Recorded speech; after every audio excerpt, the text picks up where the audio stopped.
Hi, good morning everyone and welcome back to the second day of the fourth ORF Kalpana Chawla Annual Space Policy Dialogue. I hope everyone has had a good night rest and back in full play. We have a long day, but I'm sure it's going to be an exciting day with a lot of important themes being discussed, some of which got flagged yesterday during the inaugural address and the special address during the inaugural panel. So the first session for this morning is space security. We have 5 panelists: Dr. Johnson-Freese, Professor, U.S. Naval War College, Group Captain Puneet Bhalla from the Indian Air Force, Victoria Samson, she's the Washington Office Director of the Secure World Foundation, John Sheldon, Chairman ThorGroup in Abu Dhabi, Professor Chandrashekar from National Institute of Advanced Studies, Bangalore. 2 of these presentations this morning are going to be done via Skype. Both of them have had some problems with the visas, and so those 2 will be done. But first, we will go with Dr. Johnson-Freese, because she is already in the US in a different time zone, already pretty late for her, so I'm going to get her first presentation done first, and then we will also take up the Q&A for her right away, and then come to the second speaker for this morning panel.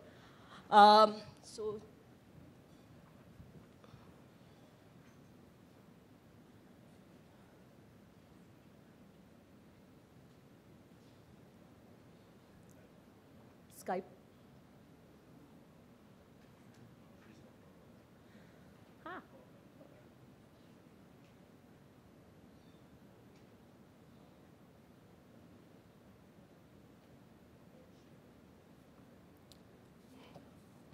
So Joan is going to be looking at some of the Chinese space ambitions and what they mean for other spacefaring nations.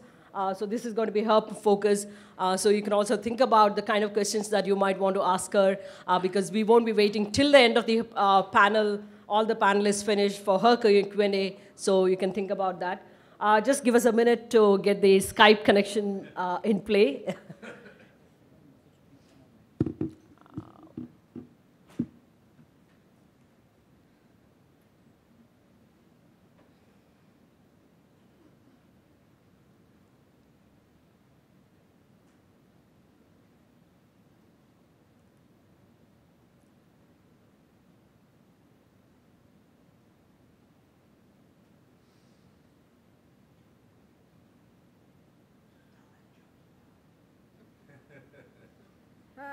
Technologies can fail you sometimes.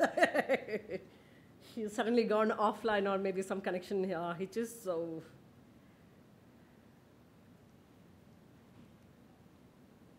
She's not online?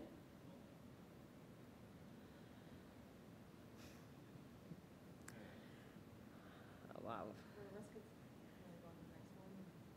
Yeah. Some message, okay. Yeah, should we start with, okay. So, okay, there are technologies we have, but sometimes they can fail you as well. So we will start with Group Captain Puneet Bhalla, who's going to be looking at essentially the radio frequency interference challenges, and particularly relating to the what are the kind of challenges in the Indian neighborhood and the China, as well as some of the other major players in this part of the world. Over to you.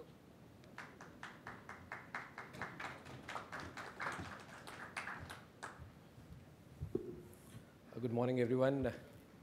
First of all, thanks, Raji, for inviting me once again for this very interesting discussions that we have over the space dialogue. And I'll start initially by saying the standard thing, that the disclaimer that all the views expressed in this presentation are my own and do not reflect that of the Indian Air Force. Okay. Having said that, I have the presentation, please. Okay, I would be speaking on something which is generally overshadowed mostly by when we are discussing the the Counterspace thing. We generally discuss more in terms of the kinetic weapons which are there, but something which is very interesting is the radio frequency interference, because anything that the space is doing, okay, is basically dependent on this electromagnetic spectrum. So we have to degrade, disrupt, or deny access to the critical space capabilities, which, as we see on the slide, are basically SATCOM, which is satellite communication, is all electromagnetic. Then the data transfer. So if in case you have an imaging satellite, it's still whatever sensors you have in space need some kind of data transfer to take place for the whatever has been sensed, that whole information to be effective. There is an inter-satellite communication coming in more as these architectures are getting upgraded. Then we have the GPS or the GNSS as we standard thing that we talk about, which is now deciding. We'll just discuss the GNSS a little detail. And then the information services, and this is very, very important in terms, I'll just go to China in this because a lot of nations are using this jamming of broadcast communications to influence, to restrict access to the information to various sectors that they want. So this is happening across the world in a lot of countries. The governments themselves are participating in this sort of a thing. Now, GNSS, just to highlight the thing, is very, very important because it's not just the navigation that or the position that you're talking of, it's also the timing information. A lot of activities, the economic activity, the power sector, the transportation system, the stock market, everything is dependent on this timing technology, which if it is interfere with, can have a very, very major impact on the total economic scale of the country. And if we are talking of the national security, we are not just restricting ourselves to the military, we are talking of the whole well-being of the country. So this is something which can be influenced. Of course, the military navigation, targeting, and the command and control systems is equally important. Now, why intentionally, when you interfere with RFI, why is it better than any other sort of attack? Just to give you a thing, it is cheap, it is easy. You require only small jammers which are available. Of course, it depends on where you want to jam, what you want to jam. But today in the market, a lot of these kind of jammers are easily available. So it is not that only the advanced countries will have this. Most of the other countries will have. Then you can jam a satellite for a particular purpose, for a particular time period. You need not be jamming it all throughout. So you are only looking for certain objectives that you are trying to achieve while you are doing that. So once you do that, it is also, when you are doing this, it has been found out that it is very, very difficult to place the jammer, to attribute basically where this thing is coming from. It is not always easy to first detect even when the jamming has taken place. By the time you respond, it's all over. So timely attribution is just to give you an example, there is a data of 2015, which is the US data, which talks of that 261 instances were noticed where the US jammed its own satellites. Okay, and this is in hindsight. So when the jamming is taking place, you are not sure who's jamming it, and then you realize it's your own people who are jamming these satellites. So that's the kind of difficulty you face when you want to detect and attribute these kind of attacks. And of course, okay, the multiple actors, as I said, it's easily available, so then it's not a permanent thing. So how does, if I want to do, like China did an attack on its own satellite in 2007, so much of a debris field is produced. Now this debris field is not just going to affect the other satellites, it's also going to affect China. So when you do this sort of attack, it's temporary and reversal. It's not going to cause a big problem. So in the whole domain, you just achieve your objective and you continue to use the space domain for your own use or your own requirements. There's a doubt of, now once you have continued to jam off and on a particular system, then what happens is that system's reliability becomes suspect. So any country which is using these systems is not going to be totally depending on these. So you have, in terms, some kind of disruption you have caused in their whole network system. The escalation potential, of course, once there is no destruction of satellites, it's a temporary thing. There's no escalation involved. There's no addition of debris, like I said. And the response time and the options are very, very limited because you're not really sure as to who's done it, how much time, and all those issues. Then, of course, today we are graduating onto something called microwave weapons. These are basically high-powered weapons. It's electromagnetic energy. Once you put in all these sensitive satellites, you increase the amount of energy which is going in. There are two ways it can go in. The front door, where you use the normal antennas to send us this energy, or you use the backdoor entry, where you see the gaps in between the structure and send this sort of high energy with it. Now, when this energy goes in, it causes a lot of power in those sensitive systems, and the satellite can either be disrupted or for a particular period of time, or it could be permanently damaged. And again, it is very, very difficult to find out as to where this energy came from in the first place. Okay, now having discussed the RFI as to why this is important, let's come to China. Now, in terms of China, the two things that we must understand is that China is following, has taken a page from the American doctrine. All the capabilities that it is making is what it has taken from the US. And now, the two things that it is talking of is what is there in the US space doctrine, which talks of having the freedom or assurance to use your own stuff, as well as deny it to the enemy. So China today is now, if you look at it, this is the Chinese philosophy. The supreme art of war is to subdue the enemy without fighting. And this is where the RFI actually fits in. You are not escalating. You are not having a contact. There is no kinetic contact, but you are winning the war. So this is RFI intentional jamming is something that they would be looking for. Now, what China wants to do for its own space, it wants assurance of its own space for basically its network-centric warfare. It has its regional and geopolitical security and influence. It's got an expeditionary interest, the Belt and Road Initiative that we know, its power projection capabilities, and anti-access and area denial, which is basically keeping the adversary away from its own regional place of influence. I will not go into this in detail because I believe some of the other panelists will be talking of this area denial and anti-access technology or concept. Now, in the 2015 Defense White Paper, it talked of informationized local wars, whereas information is becoming an important aspect of the Chinese war-fighting doctrines. So space, it has been quoted as a critical component of this information warfare. And in the 2016, it's not the third, it's the fourth space white paper, it talks of the role of space in security consideration. So China still does not accept that it uses space in the open domain. It doesn't say it is using space for military purposes, but this statement has been there, which says that space is going to be utilized more and more. Of course, the realities would be different as to how many of the satellites are actually there for military purposes. Now, when you come to the denial factor, what it is going to do, it is looking at an asymmetric warfare to remove the strategic advantage. This is very, very clear. It is looking at the Western, mainly the US, to remove, because US is dependent on space so much, so it wants to deny space to the US so that it removes the strategic advantage that it may have. So it can deny either the capability or the access or both. It can, once you have denied this to the other adversary, then it would have an information superiority. Towards this, it has been developing the new technologies, and somebody would have looked at Quest, which is a quantum communication satellite, which China has been the first country to have done this. It's basically an encryption thing which assures that its own communications cannot be interfered with. Okay?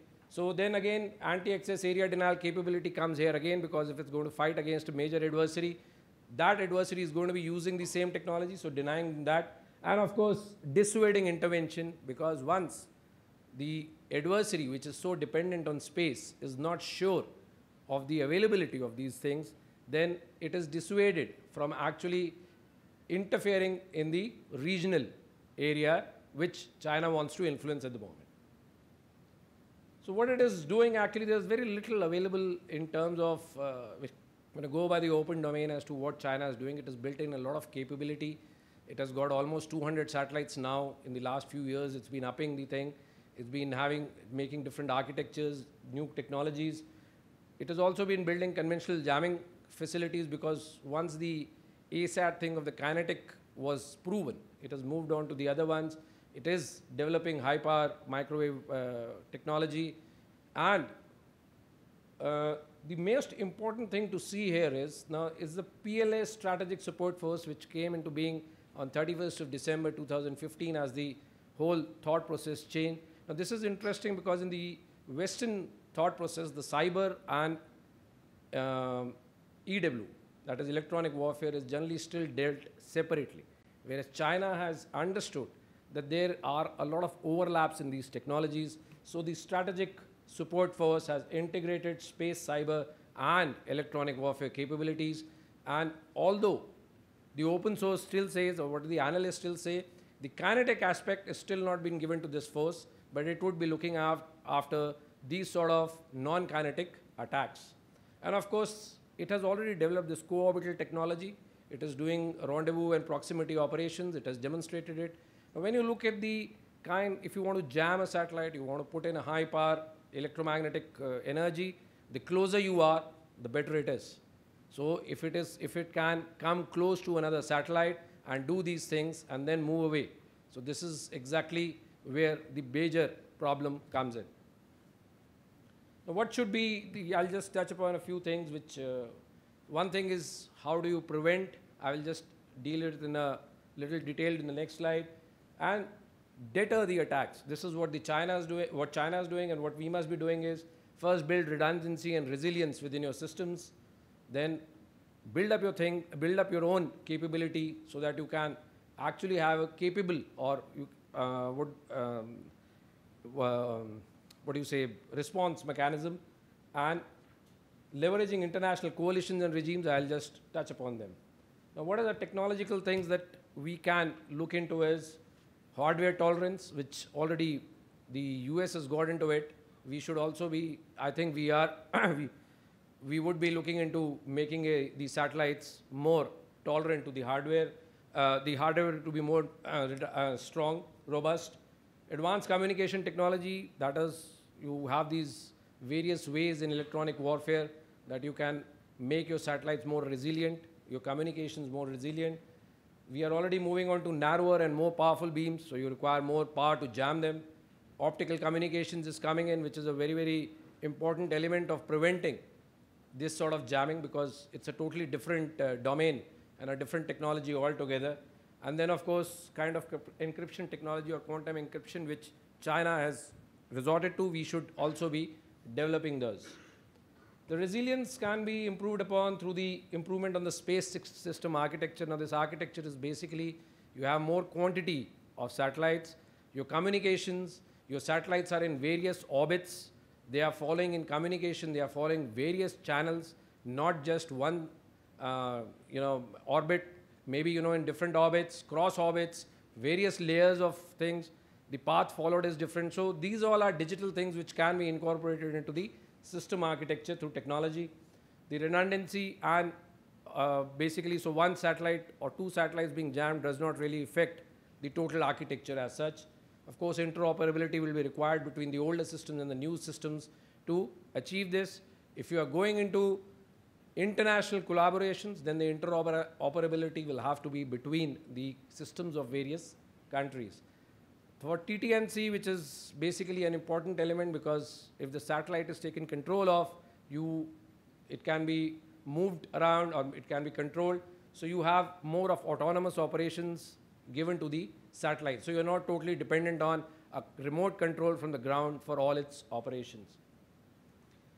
In the GPS, of course, the alternate navigation systems are being looked at. The US is already getting into more dependence back on inertial navigation systems. The long-range navigation systems, it's again going back to something called E-LORAN, which it is developing. China already has a LORAN system. Russia is also got a LORAN system. And you can, in terms, if you feel that the system is being jammed, then some kind of augmentation can be done through UAVs, which can do the same task to a slightly degraded extent as the satellites. This is also being tested.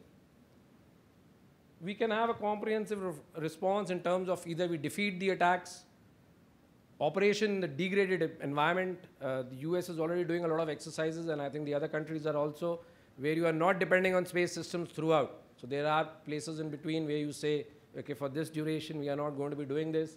Then, of course, developing your own EW technologies and weapons with which you can jam the other.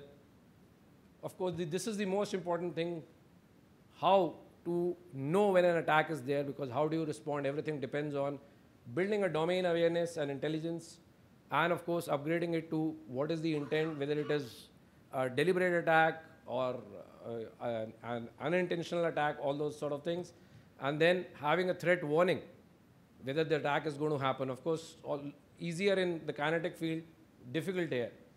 The challenges are, once, even if you know that the attack has been taken place, what is the kind of response that you should have? And here, it's not just the China thing. If you talk of the rogue nations, if you talk of North Korea, if you talk of the smaller nations, even if Pakistan you talk about, their dependence on space is much lesser. So what do you attack in space for them if they attack you? That's a very, very important question. So that is why the US says that it will choose the response, its own response will not be restricted to space. It will choose where it would respond. Of course, the evidence is very, very important if in the geopolitical domain. Diplomatically, we can have multilateral efforts. I will just touch upon them because I think somebody else would be covering this. Characterizing the space environment, that is more space situational awareness in various ways, regional and international cooperation. And the policy-wise, currently the jamming, against the jamming, there is very little enforcement mechanism. Though ITU, the International Telecommunication Union, keeps upgrading its own rules and regulations, but there is hardly any enforcement mechanism to ensure that.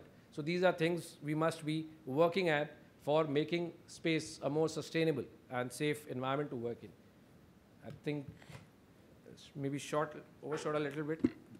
Thank you. Thank you, Puneet. I think that was a fascinating presentation. We will, Joan is now online. So let's get her for the second presentation now, where she'll be focusing on the Chinese space ambitions and implications for other countries.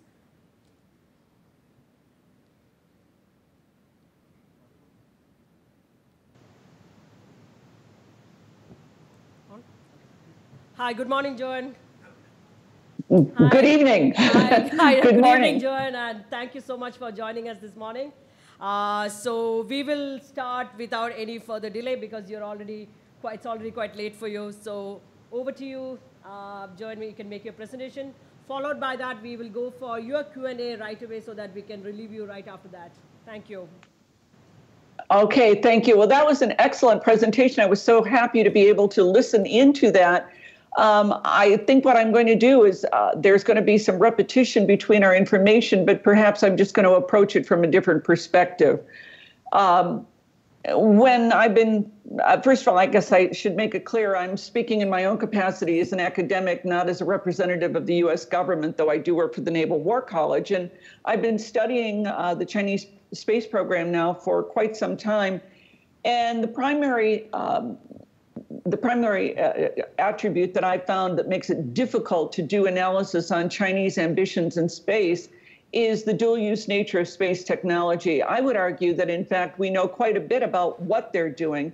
What we don't know is why, because of the ambiguity of the technology. And that's not just a factor that affects Chinese analysis of Chinese space ambitions. I would suspect that much of the world wonders what the X-37B is all about. And there have always, of course, been questions about whether missile defense is actually more effective as a defensive system or an offensive system. And in fact, I think the Chinese learned after their 2007 ASAT test that they would be much better off testing missile defense or conducting what they call missile defense tests to be able to test basically the same technology without the kind of very appropriate and warranted international condemnation that they received after their debris-creating 2007 test. And my point is that ambiguity is the norm. Again, we know what the Chinese are doing. We don't know why. And I've also found over the years that China is big enough, a big enough country and diverse enough that you can pretty much find evidence for whatever thesis it is you're trying to support. So I think it's safe to say that China will develop and use dual-use technology to the fullest extent, including the military, and they're going to use it to pursue and defend its national interest as it defines them. The third white paper, space white paper that was issued in 2016, as was stated, it continues to put space as an element of national development, and very little is said about military space except in the broadest terms, that it would be used to effectively and reliably guarantee national security. That's much the same type of language as is found in corollary U.S. documents.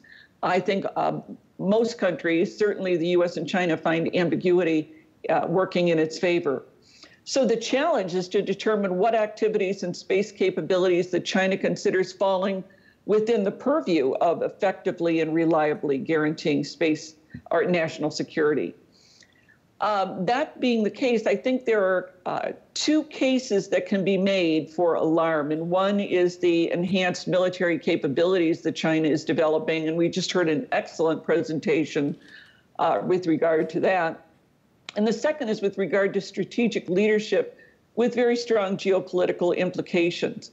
If we start with the enhanced military capabilities, again, I think at least in the United States, attitudes began to change after the 2013 high-altitude spacecraft launch, which, of course, China said was a space science mission, and the U.S., based on its trajectory, said could have been an ASAT. That high-altitude capability inherently generated a new military threat from the U.S. perspective. So that's one of the primary points the U.S. has been mentioned or has been basing its own response on. China also, again, as we just heard, has been developing a full spectrum of space capabilities. And equally important is not just what they are doing, but how they intend to employ the technology. And to reiterate, informationalized warfare that unifies information gathering use is the Chinese doctrine, and that centralization is intended to provide operational options for achieving military goals, especially during conflicts. The PLA reforms in 2015 and 2016 that resulted in the creation of the PLA Strategic Support Force does in fact unify space, cyber, and electronic warfare into one command, as opposed to the way it is done in the United States and elsewhere. And again, I guess I would also emphasize the point that's already been making, is the Chinese see U.S. dependency on space systems as a weakness that they won't repeat. They are determined not to develop the same kind of dependency that it sees as the U.S. Achilles heel. So since that has been covered, I guess I'll move to the case for alarm that I see through strategic leadership. And that is, again, relates to space and the connectivity that it provides as part of Chinese national development. Certainly the Silk Road project, what previously was the One Belt, One Road project, which intends to ultimately link China and 60 other countries, was really given a boost when the U.S. pulled out of the Trans-Pacific Partnership and gave what at least one analyst has called China's best chance to rival the U.S. as a global economic leader. And I think China is well aware of that opportunity and won't hesitate to take advantage of it. Certainly, China is accruing prestige symbolically through its human spaceflight program. And while it hasn't announced a crewed moon mission, I think that will be coming when they complete the third phase of its long-planned project, Project 92, which will culminate with a large permanently manned space station. That will give China an opportunity. I don't think it's at all implausible that China will be the next country to have an astronaut on the moon. So it is accruing this prestige symbolically. It has also made a very interesting move into space science, an area where China was not particularly notable in the past. And it's done it in a very interesting way of developing niche areas, such as dark matter, and developing the biggest radio astronomy telescope in the world, which gives the Chinese scientists and something that it can offer to the rest of the science community. And I think scientists in other countries will want to work with the Chinese. The Wenchang launch facility brings Chinese launches to more of China and more of the world. Certainly, much like Kennedy Space Center, I think China wants the rest of the world to view its launches as an accomplishment. Many years ago, I've used a quote for many years. talking about, it's from a Chinese political scientist saying that space technology proves to the rest of the world that China can do more than create knockoff designer clothes, that it spills over into other areas of economics. As to what to do about all this, how to counter Chinese space ambitions, Teresa Hitchens and I laid out in our 2016 publication with the Atlantic Council the case for strategic restraint. And I think the arguments that we made there still hold. Space, like nuclear technology, inherently generates security dilemmas. And I think space war games have shown repeatedly that the risk of escalation from space conflict is very high because there are no firewalls, no natural firewalls, and we have no demonstrated end states.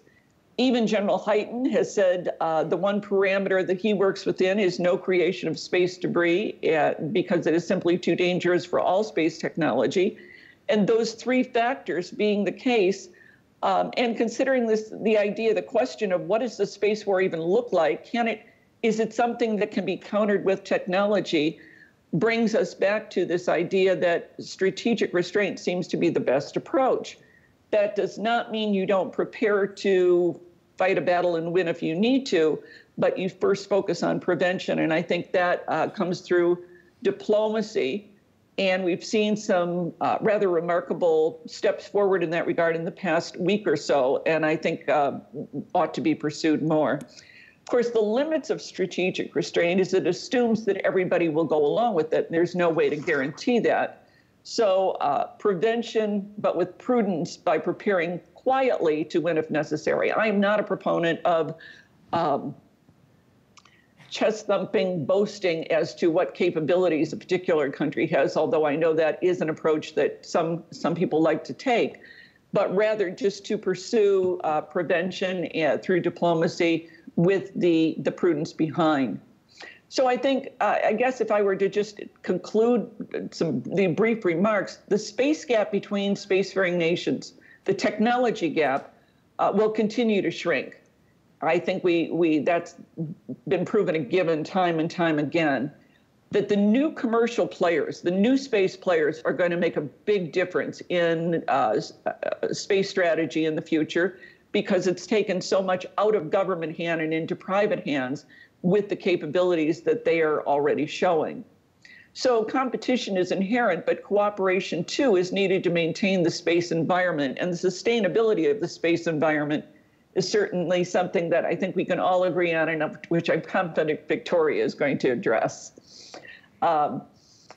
China will be in space for the long term. They have proven that they intend to be a long-term sustained player, and ignoring their capabilities and ignoring their actions will not stop that. Unfortunately, I think the United States for too long has tried to take that approach while other countries have recognized that China does have capabilities to offer and will work with them to the benefit of the Chinese. So cooperation with China on space activities also creates economic and political commitments on the part of the Chinese that perhaps will deter them from working on more destabilizing activities. And equally important, I think cooperation with the Chinese develops an advocate community within China to counter its own political hawks who would advocate for a more aggressive approach to space activity. And I think those political hawks are certainly evident in all countries, and cooperation is something that has been too long set by the wayside as an approach to dealing with a way forward in a sustainable manner and ought to be taken more. So I will end with that because I know there's lots more to be said. Thank you, Joan. That was a terrific overview of China's growing space capabilities and how those capabilities impact upon other countries, both in the neighborhood, but also for other established traditional players. So we are going to take the Q&A for you right away so that we will be, Ambassador Palmer, a mic for you.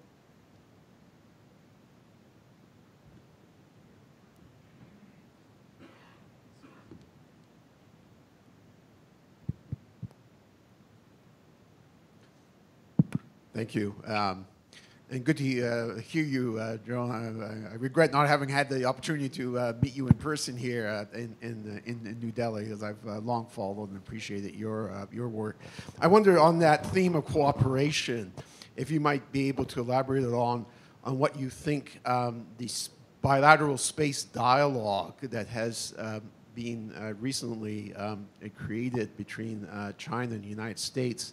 I believe a sort of distinct working group under a broader commission has been set up. And just, I haven't seen much in terms of readouts from that. And if you had any insight into, whether this represents potentially a productive channel for pursuing some of those cooperative options that you alluded to. Thank you. Right. Well, I don't have any particular insights. My opinion on it is something is better than nothing. So I am certainly supportive of it. But I don't think there's going to be any real progress until the U.S. and China find something it can work on together. And I've always been kind of an advocate of working on something maybe in the space science field or on an issue that both have a vested interest in, like space debris, where in fact you begin to have individuals working together in ways that you're not doing the technology transfer issues that are so worrisome to the security communities, but where you begin to build these cadres of individuals who again have a vested interest in going down a more stable, peaceful path, as opposed to, and can have influence in China to keep others who might have proclivities towards more destabilizing activities, convincing them why that's not a good idea. I don't think outsiders are going to have much influence on the Chinese space or security communities, and that's going to be something that can only be done from the inside, and we've got to give some people on the inside a reason to do so. So I think we need to try to find some kind of project to actually work on together. That's not going to be easy, especially in the current political environment.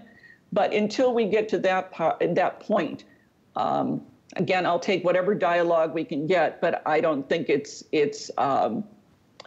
think it's a means to an end. It's not an end in itself. Thank you, Joan. And do we have more questions for Joan so that we can? Okay, Victoria, yeah. Hello? Okay. Hey, Joan, it's Victoria Samson, Secure World Foundation. You had a statement that I wanted to hear a little bit more about because this is the first time I really have heard that, where you said China sees U.S. dependency on space as a weakness they do not intend to follow. And I'm curious how you figure that because, the way I see it, China's developing their version of GPS. They've got launch vehicles. They're developing a small sat program. They're developing commercial space. They've got, well, a lot of stuff that we have. And so I'm wondering if it's because they've decided not to have maybe exquisite intelligence on satellites, or could you just explain that statement a little bit more, please? Thank you. Sure. it just goes back to the publication from now over a decade ago where China refers to space as the U.S. Achilles heel. That China, I think, is certainly trying to develop the full spectrum of capabilities that the United States has, but with backup and with alternative capabilities, those fail, not on one system and one system only. I think they have just learned from the U.S. example for the need for resiliency and the need for alternative systems. Thank you, Joan. If there are no more questions, we will end Joan's presentation. Thank you so much, Joan, for joining us. This is really appreciated. Thank you very much. It was a pleasure. I wish I could be there with you. Thank you. Now, since John Sheldon, he's also online, let's go straight ahead to him. He's going to be touching upon, again, the geopolitical context of China's counterspace capabilities, particularly looking at the Indian Ocean region and the larger Eurasian context, and how India and other partners can counter some of these activities and capabilities through a multiple set of activities, whether it's space collaboration, diplomacy, and also finally possible military countermeasures. And that's going to be John's brief. So over to you, John. Thank you, Raji. Good morning, everybody, and good morning from Abu Dhabi. I wish I could be there in person, but unfortunately, due to a mix-up on my part, I have been unable to join you in person, so Skype will have to do. Raji, again, thank you very much for arranging this. This is a very valuable conference and discussion, and I'm grateful that I'm able to participate. So basically, when it comes to space, in fact, Raji just had an op-ed published in the Washington Post, Space Race 2.0, great piece that pretty much summarizes where we are. But to encapsulate what's really happening is, to quote Walter Russell Mead, geopolitics with a capital G is back. And we've seen that manifested also in the recent national military strategy put forward by the US Department of Defense, as well as also the Nuclear Posture Review. Obviously, both documents are eminently debatable, but certainly the big message that both send is that we are no longer focused on irregular warfare and counterterrorism, even though there are still issues that must be contended with, but instead we're now dealing with the return, historically speaking, of multipolar great power competition. So in the Indian context, and especially for space, the return of multipolar great power competition across the Eurasian supercontinent for dominance over the Indian and Western Pacific Oceans and their littorals, and access to the northern waters of a receding Arctic ice cap, are also spurring competition among great powers and their commercial proxies in space, especially in its immediate orbits, and even beyond if we were to look at space exploration of the solar system. These geographical flashpoints and areas of contestation are exacerbated and given a patina of complexity with the emerging geoeconomic competition that is taking place across Eurasia and the Indian Ocean region between China, India, and Japan, and to a lesser extent, South Korea, Turkey, Iran, Russia, the European Union, and the United States. This geoeconomic competition is manifested primarily through infrastructure across the Eurasian landmass and the IOR, not just in terms of highways, railroads, pipelines, ports, and electrical grids, but also submarine and fiber optic cabling, routing and data centers, and satellites and significant space programs involving everything ranging from human space flights and space stations to placing scientific probes on the moon and Mars, and even human colonies in the solar system in the distant future. In both the classical geopolitical competition between the great powers, such as the United States, China, Russia, India, Japan, and the European Union, and the geoeconomic/infrastructure competition, space power, defined here as the ability in peace, crisis, and war to exert prompt influence to, in, and from space, is both a critical enabler, source of competition, and possibly a domain in which warfare might be conducted. Space power is now a tool of geopolitical and geoeconomic competition, much like navies and merchant fleets have been for the past several hundred years. And given the expense and engineering sophistication involved, space power is also representative of the economic and political models that wield it. Whether it be the free market liberal model of the United States and Europe, the state-owned enterprise model of China and Russia, or the hybrid approaches demonstrated by countries like India and Japan. In that sense, it might be said that the great power able to field and sustain a full panoply of space power, such as space launch, satellite communications, Earth observation, environmental monitoring, and positioning, navigation, and timing services, along with significant achievements in space exploration in the face of its competitors, has the superior economic and political model that other countries would want to emulate. India finds itself geographically, diplomatically, economically, and militarily at the center of this geopolitical and geoeconomic competition. And while it must deploy and sustain its traditional instruments of power, such as diplomacy, terrestrial military competition, as well as its economic power, to a satisfactory, albeit challenging level of strategic performance, Indian space power could provide it with a critical competitive edge in terms of both hard and soft power. I'm going to return to this theme later in my paper. China, perhaps India's greatest and most dangerous geopolitical and geoeconomic rival, also uses space power to great strategic effect, primarily aimed at countering the United States, still the world's preeminent space power for the foreseeable future. For China, space power is not only important in terms of satellites, launch, and space exploration, such as Joan had just described, but also as a means for projecting power into its periphery, on which India finds itself, and to deny the United States military access to the Western Pacific and China's immediate environment. In this sense, Chinese space power plays a critical role in the kill chain of its ballistic and cruise missile capabilities, naval and amphibious forces, and for the command and control and intelligence, surveillance, and reconnaissance support for its expanding long-range air power. Much like in the United States and its closest allies, Chinese strategic thinking also posits that its space power can only function adequately in crisis and war if it is able to, at the very least, deny its adversaries the ability to use the space domain for their own ends. It is for this purpose that China is developing its counter-space capabilities, posing a threat not just to US space power, but also to the space power of India, Japan, South Korea, Taiwan, Vietnam, and others across the region in the event of war. China's desire to keep the United States out of the Western Pacific, solidify its claims over the South and East China Seas, deny India supremacy over the Indian Ocean region, as well as develop the means to access the Indian Ocean from Pakistan and potentially Myanmar, as well as balance Russia and be able to access the receding Arctic ice cap waters to the north, all create potential flashpoints with a range of countries that could well involve warfare in space. This counter-space threat, while real, should also be put into a wider strategic perspective, however. China's economic and military reliance on space grows with each passing year, making space warfare a costly prospect for Chinese strategic planners and businesses.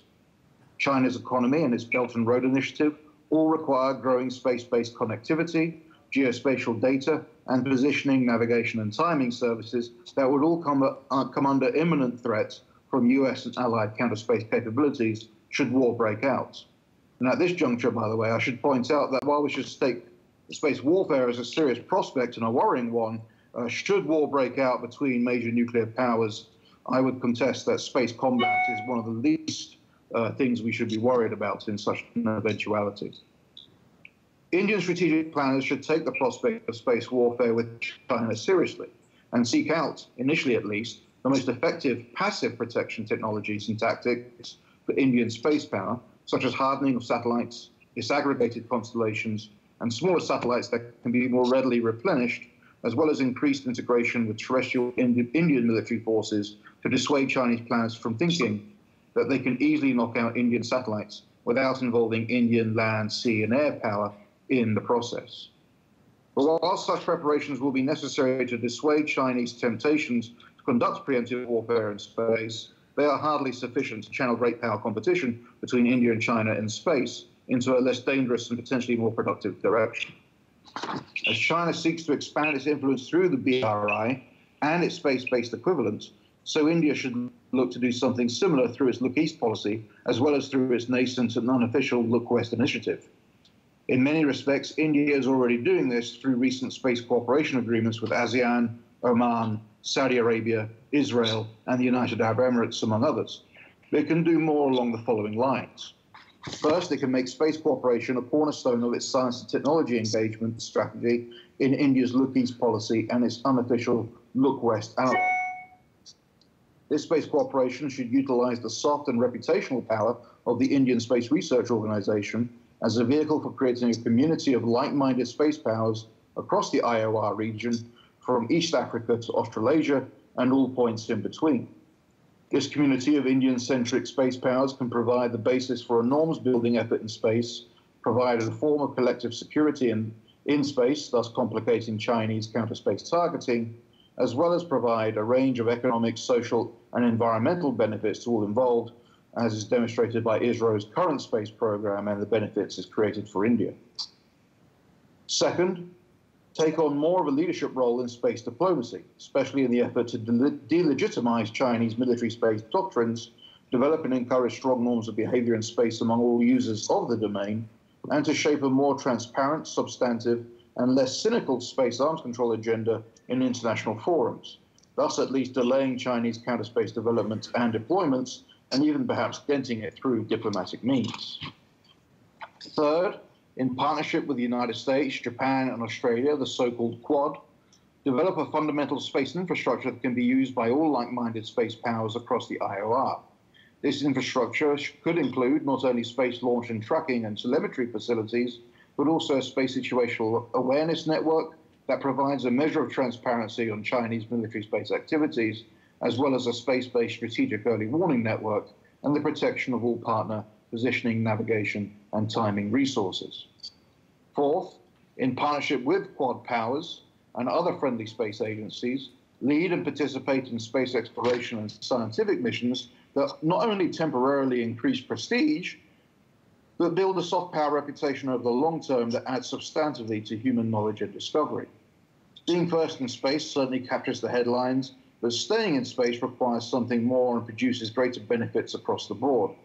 India is already doing this, but should perhaps emphasize this aspect of its space program more in order to entice long-term partners from across the IOR, perhaps at the expense of Chinese soft power in space. Fifth, unleash Indian ingenuity, innovation, and entrepreneurship in space by empowering the Indian new space sector. With all the greatest respect, if Indian space has one weakness, it is its poor commercial track record in space, to date at least, due to overregulation and a sclerotic approach to the commercialization of space within the Indian government. This can be changed without destroying what makes ISRO special and useful, primarily through a more rigorous policy definition of what it is ISRO must do for Indian national interests, such as the provision of basic strategic space services, and then deregulate all other activities and ancillary sectors to empower India's private sector. It is here that India could potentially wipe the floor with its Chinese competition and force Beijing to devote more of its resources in this direction just in order to keep up. Obviously, space is but one facet of great power, geopolitical and geoeconomic competition.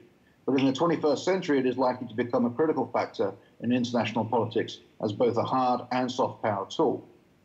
A country's space power performance is a window into its political and economic system, hopes and aspirations. And India's space power has much to offer and potentially more.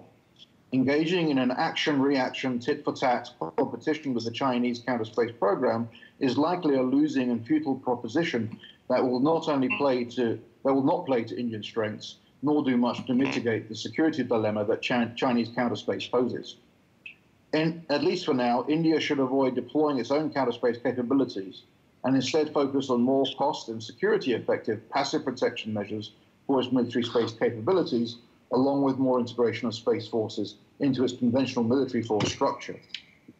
Instead, the most strategically salient approach to deal with Chinese counterspace capabilities is to render them irrelevant to the space power competition by placing India at the heart of an IOR community of like-minded space powers that share a common infrastructure and space assets, that establish a viable and attractive set of norms of behavior in space, and that raises the economic tide for India and its friends through a vibrant and prosperous new space economy that showcases Indian innovation and entrepreneurship and exposes the inadequacies of Chinese approaches to space power.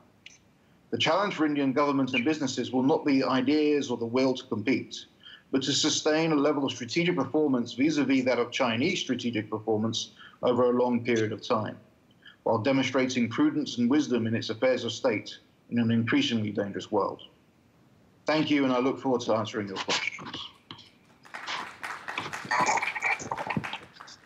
Thank you, John. Thank you for that broad survey of space capabilities, policies in India's neighborhood, touching everything from look east to look west, possibly, that's being underway now with India's greater outreach to the West Asian region.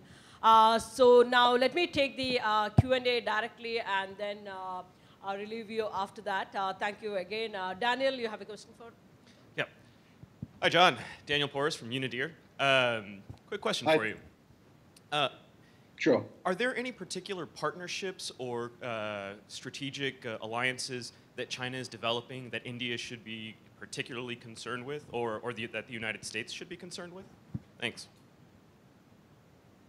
Well, China, of course, is at the heart of the Shanghai Cooperation Organization, which I would hesitate to call that a military alliance. It's certainly an attempt at collective security across certain sectors, such as counterterrorism in the region. And by the region, I mean Eurasia. And India, of course, is now a member of the SCO, as well as Pakistan. There is also the Asia-Pacific Space Cooperation Organization that China has set up. that is actually involved in capacity building in a number of countries across the Asia Pacific, including Latin America, I should add, countries like Peru, for example. That operates more or less under the radar. They occasionally put out the occasional press release. There was a recent visit by APSCO officials to Iranian space facilities, for example, especially the telemetry and tracking facilities, to see how they could be used as part of the APSCO initiative. But in terms of formal treaty / collective security alliances, China is not involved in those. Unfortunately for the Chinese, something they've only recently begun to address, their diplomacy has not necessarily been terribly effective when it comes to building these kind of partnerships. I can only speak anecdotally, having dealt with the Chinese on a number of occasions, but it always amazes me how they manage to irritate even those who want to work with them diplomatically. They don't necessarily have a terribly good bedside manner, to use a medical term. They're beginning to address this, and oftentimes, even when they do address it, their skillful diplomacy is often let down by the fact that the Chinese Foreign Ministry is not really a member of the Central Committee in the Chinese Politburo, and therefore in terms of decision making. So they have some ways to go on this. Also, there's the Chinese strategic culture that we must contend with. You can make too much of this, but there is still the element of the Middle Kingdom attitude whereby we don't go out to make partnerships. People must essentially come to us and not necessarily do exactly as we say, but certainly understand that there would be a hegemonic pecking order that must be respected. And we're seeing evidence of this as well in their dealings with certain Southeast Asian countries over the South China Sea issue, for example. So I don't necessarily want to put out stereotypical platitudes about Chinese diplomacy, but I think it would not be inaccurate to say that when it comes to building strategic alliances, much like, for example, NATO or something similar, they have a ways to go. And I'm not even sure that if we were to look at the trajectory of Chinese strategic thinking, it's even a priority for them right now. I think they understand the limitations of SCO as well as also its limited purpose as well. But I don't see anything like that happening, and I certainly don't necessarily see it happening in a domain like space. Thank you, John. I think there's a lot that has been said, and there's a lot to absorb. If there are no further questions, then thank you so much, John, for joining us, and we will be in touch. Good luck, and have a wonderful day ahead. Thank you very much. Good luck for the rest of the conference. Thank you. Thank you. Now we will move on to the fourth speaker for the panel, Victoria, and I think Victoria is going to move away from this China focus that we have had and going to give us a more of a global feel to the whole thing and looking at the whole growing counter-space capabilities globally, including both the policy aspects but also the military utilities of some of these new capabilities. Over to you, Victoria.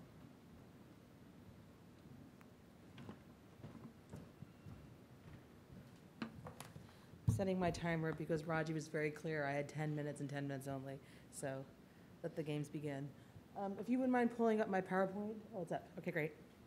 Hi, everyone. My name is Victoria Samson. I'm the Washington Office Director of the Secure World Foundation. We're one of the co-sponsors of the Caunterspace Conference. This is the 4th year, I believe. We've been proud to participate with this organization and conference. And I'd like to thank you all for being here. Really briefly, in case anyone's unfamiliar with Secure World, we're a private operating foundation that focuses on the long-term sustainable use of outer space. We look at it for the benefit of all humankind. I'm going to assume that everyone's presence here means we all agree space is important and that the security and stability of a space is important, so I'm not going to have to argue that. So I'm going to just jump right into my presentation. As Raji said, a lot of the attention, I think, when we're discussing new counterspace capabilities tends to focus on China's counterspace capabilities, and rightfully so. But I think it's helpful to contextualize what's happening in China with a broader look at what's happening in counterspace programs globally. Both what's happening now, what could happen, theoretically, possibly could happen. So I'm going to do a quick overview of that in the 9 minutes I have left.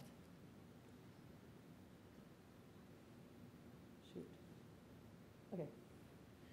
This just came out yesterday. This is the United States Worldwide Threat Assessment by U.S. intelligence agencies. Dan Coates, who's the Director of National Intelligence, said this in official testimony to Congress 3 days ago. The money quotes are, Russia and China continue to pursue ASAT weapons as a means to reduce U.S. and allied military effectiveness. They aim to have non-destructive and destructive counterspace weapons available for use during a potential future conflict. We assess that either country would justify attacks against U.S. and allied sides as necessary. Russian and Chinese destructive ASAT weapons probably will reach initial operational capabilities for the next few years. And then something I thought was interesting was they said Russia and China continue to launch, quote, experimental satellites that conduct sophisticated on-orbit activities. And some of these are at least intended to advance counterspace capabilities, noting that these technologies with peaceful applications can also be used against adversary spacecraft. So that kind of sets the tone. I think it pretty much encapsulates what Washington thinking is these days in terms of Russian and Chinese capabilities. So along those lines, although nowhere near the breadth of capabilities it once had, Russia has focused significant investments over the last 15 years on recapitalizing select portions of its military. And one of these areas is in space capabilities. And there is evidence to suggest that part of those investments include counterspace capabilities. During the Cold War, the Soviet Union had an operational co-orbital ASAT capability against LEO satellites and had begun development of the Nayard system to provide enhanced capabilities which potentially target higher altitude satellites. It also had latent direct descent ASAT capabilities through its Gorgon ballistic missile defense system located around Moscow. The operational status and development of work in these programs was believed to have largely ceased in the 1990s. But over the past few years, publicly available data suggests Russia may have conducted 3 flight tests of a system known as Noodle, which appears to be a replacement for the Gorgon and could potentially provide direct ASAT capabilities. In 2013 and 2014, Russia also conducted 3 in-orbit demonstrations of rendezvous and proximity operations, where a small Russian satellite conducted a series of maneuvers to come close to, match orbits with, and in one case apparently bump another Russian space object. In 2014, a Russian geosynchronous orbit satellite conducted a series of maneuvers to place it close to different satellites, including commercial satellites. And so while these were not explicitly confirmed to be ASAT tests, these technologies could potentially lead to future co-orbital ASAT or satellite capabilities. There has been talk of rejiggering the airborne laser as a dazzler against satellites. And there have also been indications of operational electronic warfare and cyber capabilities. There have been many reports of GPS jamming as part of their work in eastern Ukraine. And there's additional reports coming in Syria along the same lines.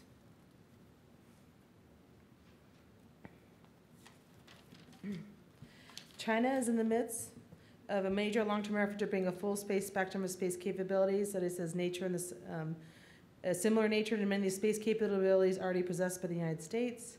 We've been over a lot of this really quickly. China is developing its own counterspace capabilities. It has had a series of mobile direct-to-send ASAT tests against LEO targets.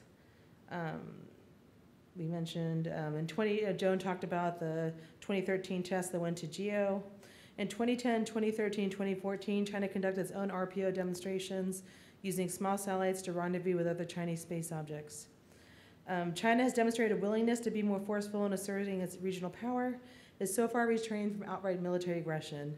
And although its continued testing and development of ASAT capabilities, the changing testing behavior after 2007 suggests China could be responsive to international perceptions of its behavior in space. Furthermore, China has demonstrated more of a willingness, particularly compared to Russia, to play a positive role in international discussions on space capabilities and security. And of course, no discussion of counterspace capabilities would be complete without U.S. discussion. The United States has demonstrated counterspace capabilities. There have been conducted, although the United States never officially had a recognized co-orbital ASAT program, it did test and develop many of the underlying technologies as part of its missile defense program during the Cold War. And more recently, there have been a lot of rendezvous and proximity operations in both LEO and GEO. More recently, we had the XSS-10 in 2003, the XSS-11, DART, MITEX, GSSAP, Angel, Silent Barker. I could keep going, but there have been a series of rendezvous and proximity operations. Again, these have not officially co-orbital ASAT tests, but as Joan said, and as you all know, a capability is just a capability. It's what you intend to do with that capability. It can make it a weapon or not. The likely military utility of the capabilities demonstrated by these co-orbital satellite tests is for on-orbit SSA and close-up inspections. What little is known of their operational patterns consistent with slow, methodical, and careful approaches to rendezvous with other space objects in similar orbits. The satellites they are known to have approached were in similar orbits, and based on publicly available data, they did not make huge changes to rendezvous with satellites in significantly different orbits. And of course, the United States in 2008 demonstrated a basic direct ASAT capability with a 2008 Burnt Frost, where we used a missile defense interceptor to shoot down a satellite. But again, the United States has no active program specifically to develop this sort of weapons system.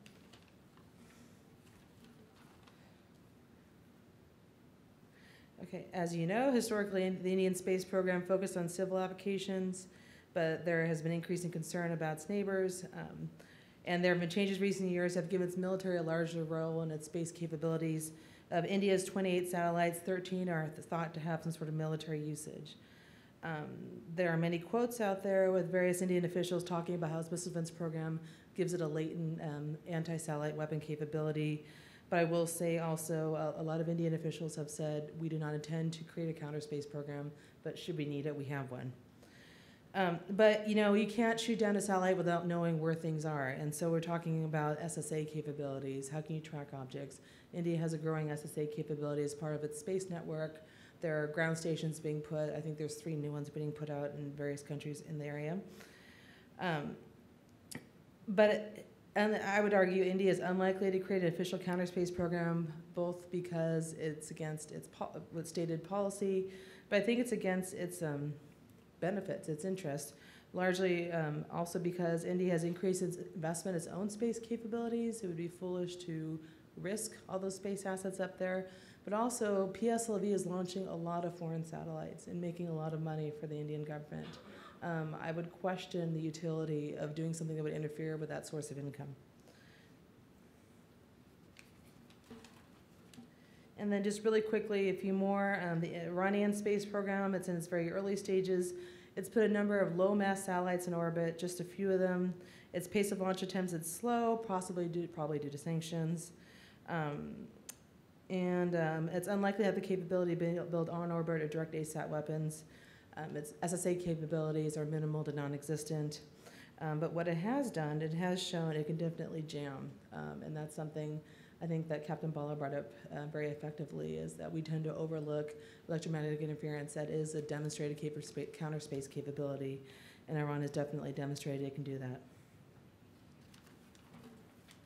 And I just brought up DPRK, North Korea, because it is mentioned occasionally. It is doing work in ICBMs, and in theory that could provide some sort of limited direct ASAT capability, but it's not threatening yet.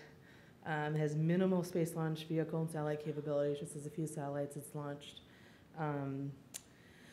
Interestingly, when you go and you look at statements by DPRK officials, they don't mention counterspace at all. They always talk about space for peaceful uses, their right to use, develop space capabilities. They do not mention it in terms of national security means at all. Doesn't mean that they may not be thinking about it, but they definitely are not saying anything about it. So for what that's worth. And along those lines, it's probably because they probably couldn't do a very good job since they don't have really good command and control over the horizon, SSA capabilities either. However, again, there have been multiple reports of GPS interference and jamming. They're very good at that. And I have here electromagnetic, there's some discussion about whether or not, because North Korea doesn't depend as heavily on its space assets, it could launch a nuclear weapon and low Earth orbit and launch an EMP that way, electromagnetic pulse. I mean, that's unlikely. It's one of those things that's low probability, high impact. But given how limited North Korea's nuclear weapons are, I would argue that would be very unusual for them to use it in that capacity. And then, because I'm already at time, I'll just talk really quickly. Cyber is a counterspace option.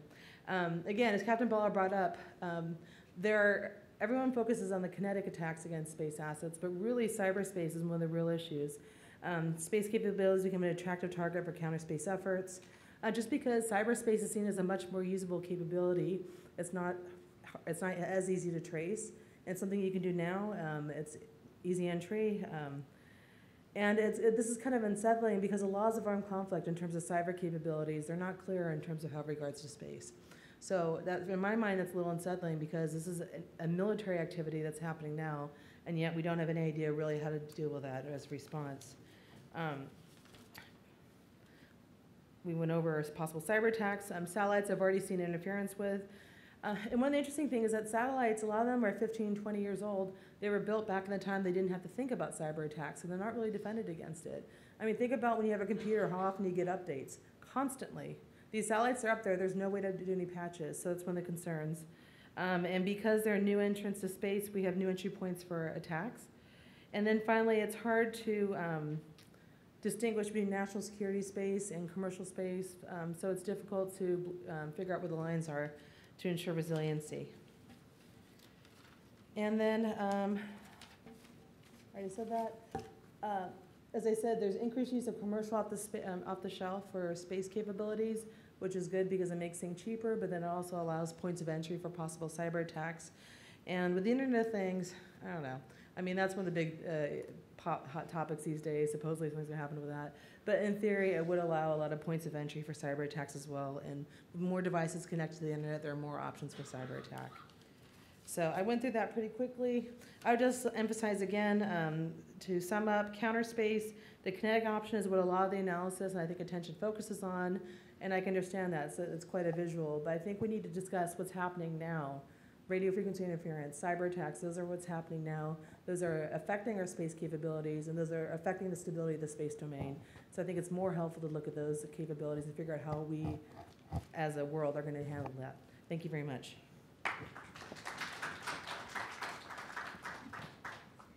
No, not at all.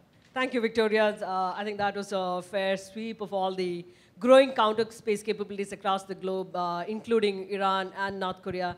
And in fact, Professor Chandrashekar, the next speaker, will be touching upon some of those North Korea and its missile program as well. So it's going to be interesting follow-up to your presentation. But Professor Chandra will primarily focus on role of space and China's anti-access area denial strategy, but also continue to look at the North Korean missile program and then sum up with the implications and what India should do and what are the challenges that lie ahead for India in a sense. Thank you, Professor Chandra. It's a great pleasure to be here and to share some of my views with a very enlightened and august audience. I've been looking a little bit both at what China is doing and a little bit at what's happening in the region, and we are doing it largely at NIAS through a technology lens.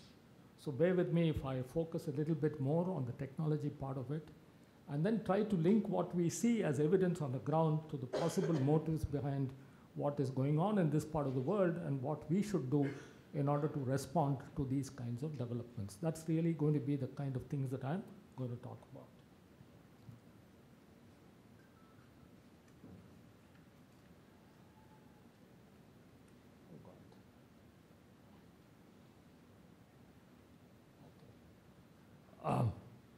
On the 25th of January, 2018, China launched a satellite which it called the Yaogan 30 satellite. Just before this, it had already launched another high-resolution optical satellite, which it also called a Yaogan satellite. But this satellite launching was kind of different from what it had done before. This satellite had a triplet of small satellites, which it put together into orbit with the same launcher. If such a triplet is launched, the general inference that you make is that it's an electronic intelligence mission that is being talked about.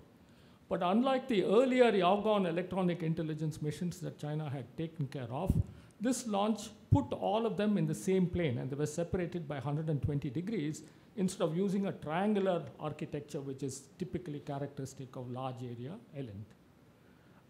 So this gives the impression that one is looking at continued surveillance of a certain specific area. That is one characteristic of this particular launch.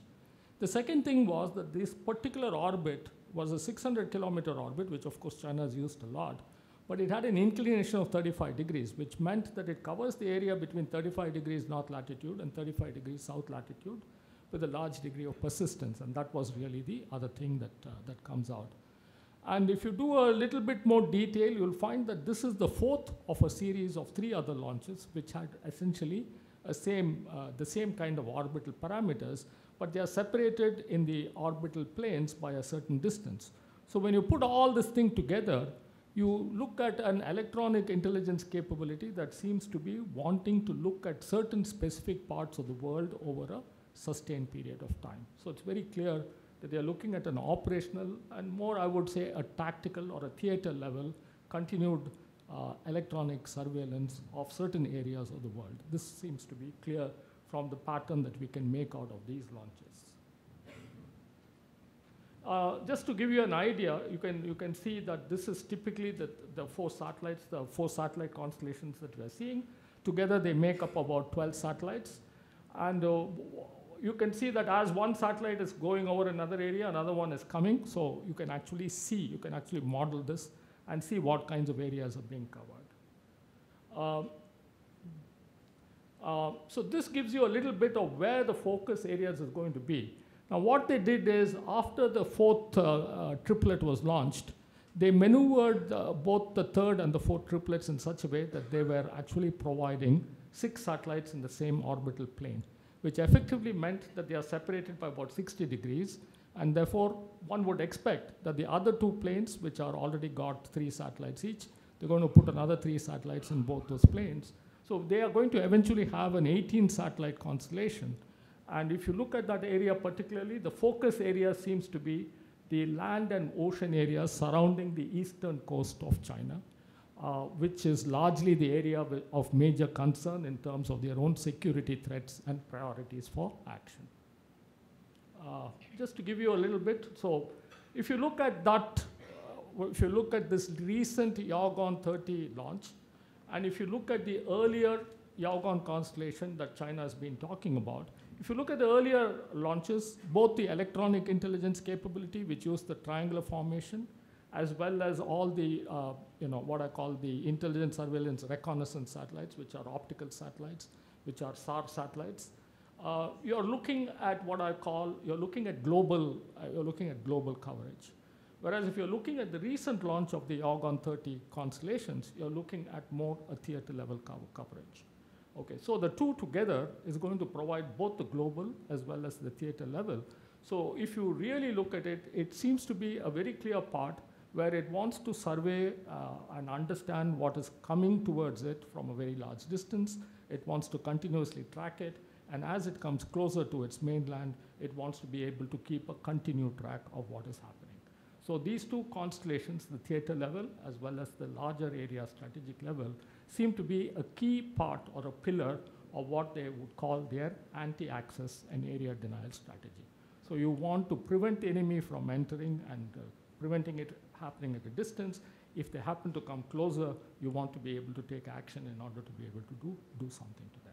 So if you look at the overall military buildup of the satellite, of the Chinese program and the satellite component of it, it seems to be a key component of what they have in mind for any potential conflict scenarios that they are seeing in the areas surrounding them.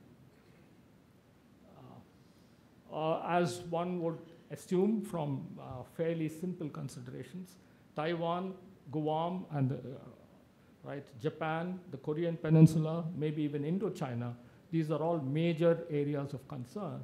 And as I said, if you look at this particular Yaogan 30 constellation, it is very clear that they are focused very much on continued surveillance of this part of the world, and it's directly feeding into what I would call their war plans, or even if you want to look at it in a peace perspective, the prevention or deterrence of war. So if you look at the overall Chinese space program, you can see that in all parts of what is called a full spectrum capability, over the last 5 to 10 years, the Chinese have established a very clear capability. This covers the electronic intelligence, both, as I said, both at the strategic or the large area coverage as well as at the theater level. They have a fleet of Yagon satellites which do electro-optical high-resolution imaging, large area, medium resolution imaging. They have a string of SAR satellites which do all-weather imaging, okay? They have a navigation system which is going to be very similar to the US GPS system. They have a weather capability which is pretty comprehensive, which consists of both orbiting weather satellites as well as geostationary weather satellites. They have in place the organization system to be able to put all of these together into an integrated framework. They have what is called weapon systems such as the ASAT. They have weapon systems such as the ASBM, which can deter the enemy or threaten the enemy at a long distance. They have a whole host of conventional air-based, land-based, as well as sea-based capabilities. And of course, to top it all, they also have cyber capabilities for each part of the system. They have almost all of it, okay? And they are very similar in terms of the architecture to what the US has. So the one thing that still seems to be lacking is an early warning capability, but if you look at recent launches, even there they are looking at developing capabilities to be able to do that. So in other words, they are completely able to use space as a vital component of their of conflict scenarios and for the deterrence of conflict. This seems to be very clear from the evidence available in terms of what they have. Having covered China, I just thought I'd look, we've done a little bit of work on North Korea, and I thought I'd just share with you some of what we feel is important. Now, these are the three. 2017 actually witnessed the transition of North Korea from a potential space or missile power into something I would think we should take more seriously. It's almost like a full-fledged capability. Just to set the ball right, North Korea has launched 2 satellites into sun-synchronous orbit, which is not a small or a mean achievement. It's quite a complicated maneuver requirements that have to be done on the space launch vehicle to be able to go into a sun-synchronous orbit. They have done 2 of them.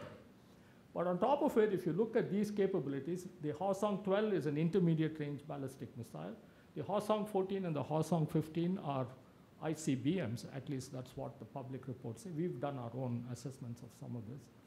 And my argument would be that the potential payload that the Hwasong-14 or the 15 can take over short ranges make it possible that they can actually develop an MIRV capability without much effort, and they can do that. So it is not as though they are not likely to get into the future could be that they are also going to be something like what emerging or major space powers might want to do. So both BMD, ASAT kind of capabilities, MIRV capabilities, the whole gamut of what I call space war kind of thing is something that North Korea may do. Just to give you a little bit more, with a 500 or a 600 kilogram payload, it appears that the Hwasong-15, which is the last missile that they launched, can reach all of the west coast of the US, a large part of central US. It cannot reach New York or Washington, maybe it cannot even reach Chicago, but it does cover a significant part of the US. And of course, if the payload weight comes down, then the whole US will do that. With about 6 nuclear tests, one would expect that they would be able to build a nuclear warhead with a 500 to 600 kilogram payload. So the threat from North Korea, especially to the US mainland, is not something that you should, what shall we say, you cannot completely ignore it as not there yet. So to come back, so what are we seeing as a consequence of just a little bit of what I had covered, just some illustrative examples to make the point. What we are seeing today is an integration of what I would call the nuclear aspect of war, the conventional aspect of war, and the space aspect of war. And the problem with this integration is you cannot clearly separate into silos. This is nuclear war, this is conventional war, and this is space war. They are all integrated. And the integration is largely because of the fact that information is seamless between, and that's what people are aspiring for. And on top of this, what I call this war and military trend, you have the other trend where civilian and military use. Most civilian satellites provide fantastic capabilities, so maybe you can use even civilian capabilities to look at many military applications. And you have this entry barrier reduction kind of capability, which is called small satellites, which means that many, many countries which could not afford a big satellite can now think of getting into small. So you have what is going to happen is it's going to be a complex interplay of civilian and military uses. It's going to be a complex system for the management of the military function. And it's going to be a pretty difficult problem to unravel it and say this is the nuclear silo, this is a conventional silo, this is a space silo. We are looking at integrated warfare. And I think one thing that India should recognize is that it's no longer possible to look at silos. We should look at an integrated way in which we should look at all these aspects. Just to give you a little bit about the power structure, obviously the US is predominant power. And if you look at if you look at 2017, the US dominance of power, in a sense, it's actually done 40 launches. I think China did only about 18 or 19 of them, okay. And Elon Musk by himself, with his own vehicle, has done about 18 launches. So the US is now deciding that it has to push the space dominance further than what it is. But China is not far behind. And my view would be that it's going to be the China-US rivalry, as many others have pointed out, that's going to drive a lot of what's going to happen. And I think China and the Russian requirement, politically, geopolitically, there will be more cooperation between them. So it may be a China-Russian alliance versus a US kind of led network that's going to play out in the geopolitical arena, which we call the Asia-Pacific region. I will leave it there and talk a little bit more about other things. So what should India do? I think that's a question that many of us would want to ask. I would say one thing that India does not seem to have now is what I call, it is not very aware of what is happening in space. Why am I saying that? We did not seem to know that when the Chinese ASAT test happened, we did not have any real-time information on what happened. We had to wait a while before we got to hear about it. The other thing, for example, is when the Argon 9, which is an alien satellite, was launched. Now, that's a hardware or a technology kind of approach that we seem to lack. The other thing I would say is even the people-related knowledge and skills. When the Argon 9, which is an alien satellite, was launched into this typical 63-degree orbit, there did not seem to be many people in the Indian security establishment who saw the importance of what it was and what it could do in terms of the ability of the space system to be able to routinely track and do surveillance over a large part of the world.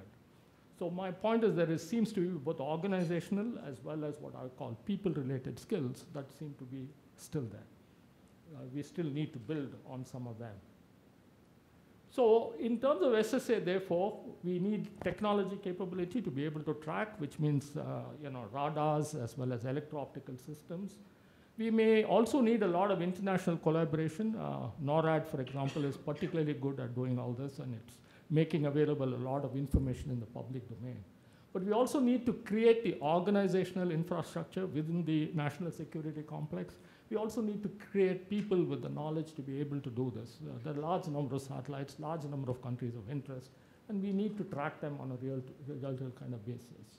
So these are some of the challenges that we need to face as far as for an emerging space power, it is important for India to know real time what is happening in space. Okay. One area which offers a potential opportunity is if you look at what the US is doing and maybe even China, they are putting a lot of space surveillance assets in space. So if a satellite with a telescope is put into orbit, if it can look down upon all the satellites below it, or it can look up on all the satellites above it, and it can provide us a real-time situation of what's happening in space. So this seems to be a trend, and this is an area where India can build satellites, and they can easily launch them. Many of them need not be very big satellites. So this is potentially, I think the Canadians have put a satellite called Sapphire, which is an electro-optical satellite. It was launched by the PSLV, and it's part of the American SSA network. Okay, so this kind of possibility is there. And this may be one area in which we can actually do something to catch up and build our own SSA capabilities. So coming back, if you look at it as an overall system, you can see that all the red areas that you see, or the orange or red areas, I'm sorry, the color doesn't seem to be so clear, are areas where India needs to be able to do something.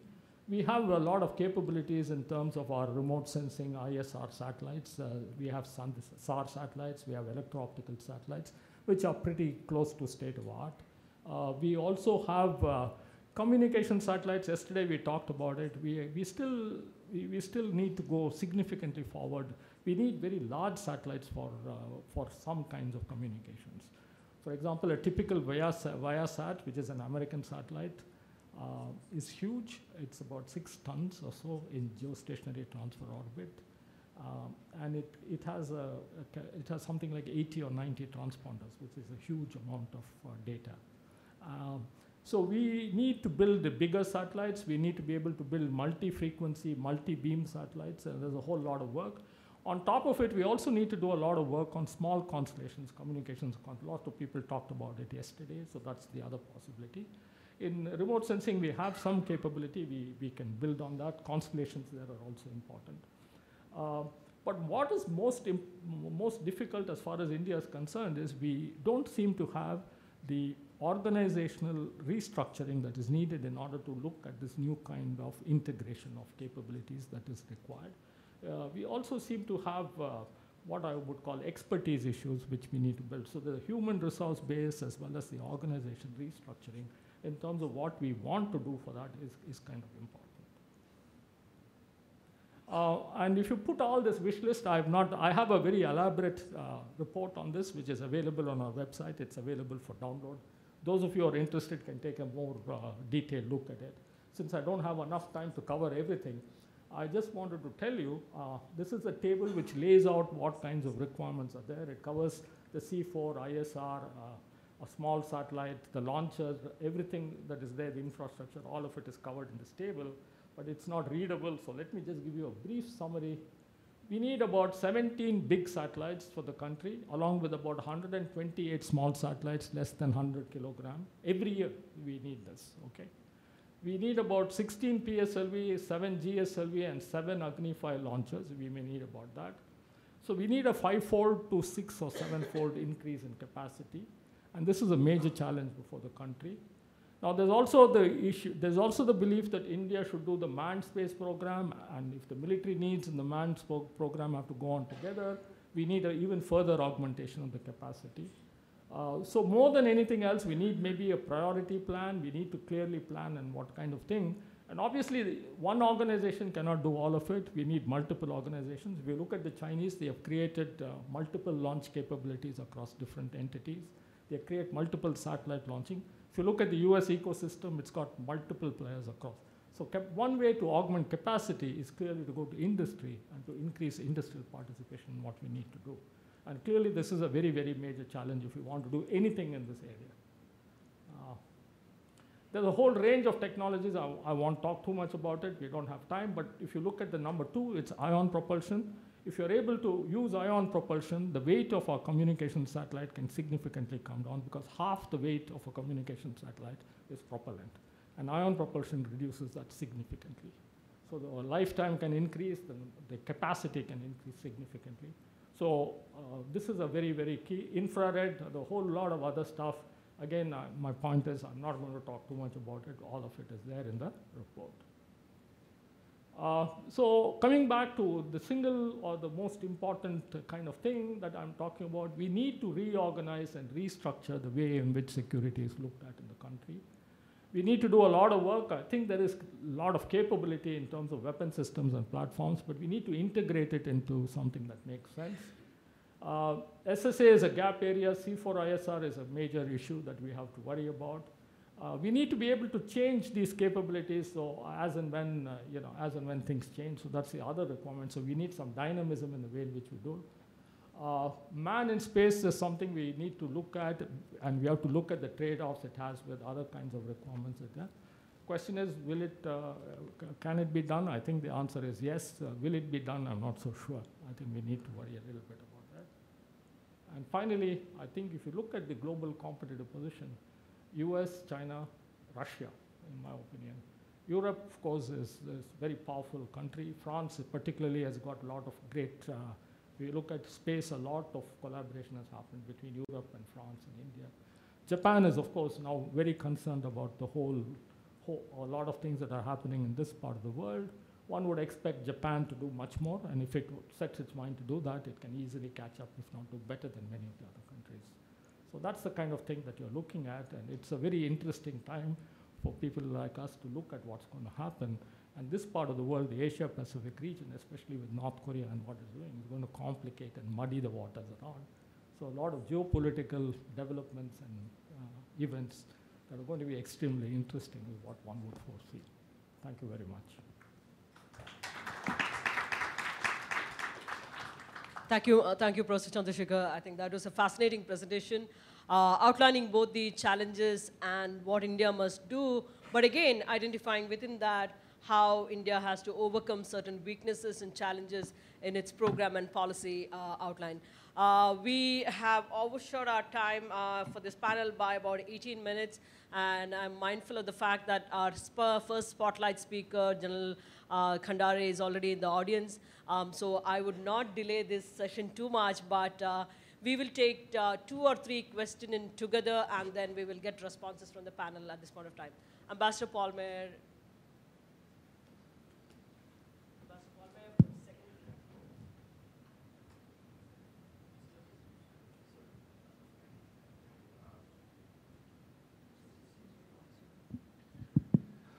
Thank you. I mean, really, a lot of material here, and I don't want to be overly constrained, but if I limit myself, I wanted to ask Professor Chandrashekar, I took away from that excellent presentation a sense that India's challenge wasn't hardware, but software, as it were.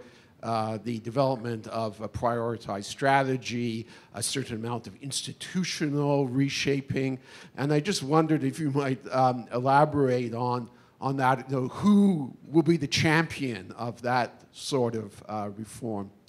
For Victoria, you referred to the DNI and the threat assessments, etc. I'm curious, are you detecting any carryover of that into doctrine or policy? And you know, I'm reminded of an earlier era where space dominance, you know, began to be a key refrain in certain policy documents. So if you had any insights on that, thank you. Second question on the first. Yes. Hi, good morning, everyone. My question is to Group Captain Puneet. So you talked about the bigger security issues, and I give you an example of very basic security leak. Talking about the Google Maps, searching and getting the very specific images of any army, any Air Force base is very easy on Google. And so what about that? And sometimes Google is very partial, you know, searching the air base in USA is very difficult, or in China, but it's very easy to get it in India. Thank you. Ambassador Sood. Thank you. Earlier, Joan is not here, but I think one of the points that she had made was that China sees a US space dependence as a vulnerability and is determined not to follow down that path. And so therefore, that explains the rationale for its counterspace capability about which we heard. But then, from something that Dr. Chandrashekar pointed out, you see a growing Chinese dependence, and I'm trying to find out, on space-based assets for various things. So I'm just trying to figure out where the balance lies. Is China going down that path or not going down that path? And one specific thing to Victoria, when she spoke about, you gave a expose on different counterspace capabilities. Any comments on French or Japanese counterspace capabilities, or are they non-existent? Thank you, and I think we'll go back to the now panelists. 1 minute, 1.5 minutes maximum, and if you can try and address your questions, and we'll carry forward the questions during the next Q&A, tea break actually. So over to you. Start with Professor Chandra.